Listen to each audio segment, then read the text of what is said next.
The Mitten. Once there was a boy named Nicky who wanted his new mittens made from wool as white as snow. At first, his grandmother, Baba, didn't want to knit white mittens. "If you drop one in the snow," she warned, "you'll never find it."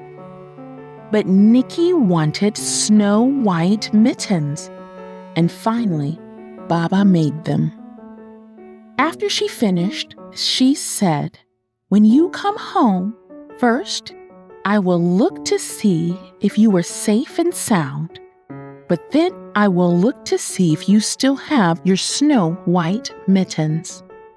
So off Nicky went, and it wasn't long until one of his new mittens dropped in the snow and was left behind.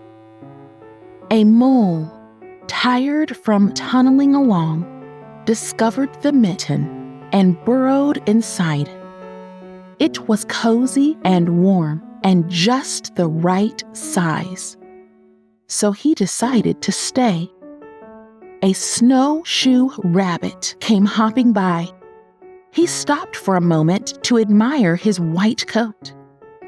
It was then that he saw the mitten, and he wiggled in, feet first. The mole didn't think that there was enough room for them both, but when he saw the rabbit's long kickers, he moved over. Next, a hedgehog came sniffling along. Having spent the day looking under wet leaves for things to eat, he decided to move into the mitten and warm himself.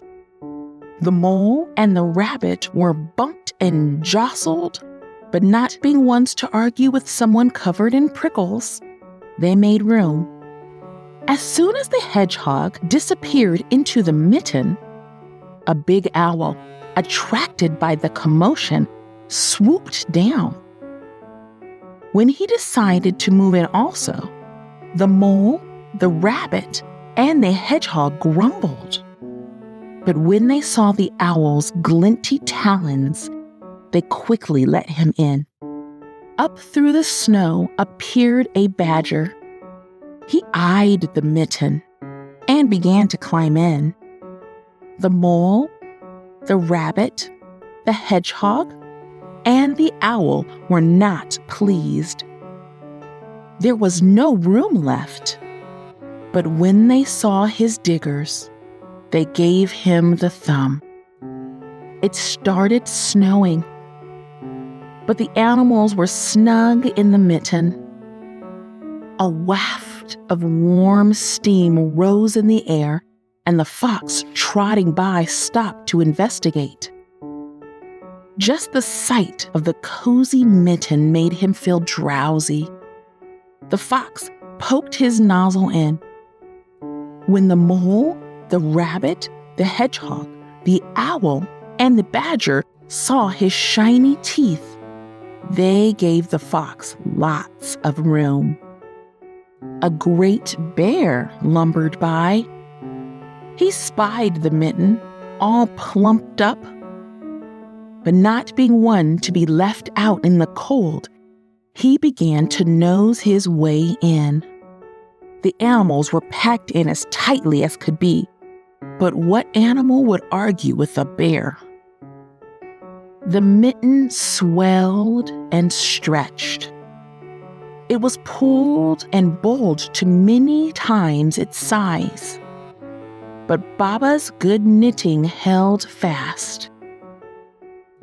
Along came a meadow mouse, no bigger than an acorn. She wiggled into one space left and made herself comfortable on top of the great bear's nose. The bear, tickled by the mouse's whiskers, gave an enormous sneeze. Shoo! The force of the sneeze shot the mitten up into the sky and scattered the animals in all directions. On his way home, Nicky saw a white shape in the distance. It was the lost mitten, silhouetted against the blue sky. As he ran to catch his snow-white mitten, he saw Baba's face in the window. First, she looked to see if he was home, safe and sound, and then she saw that he still had his new mittens.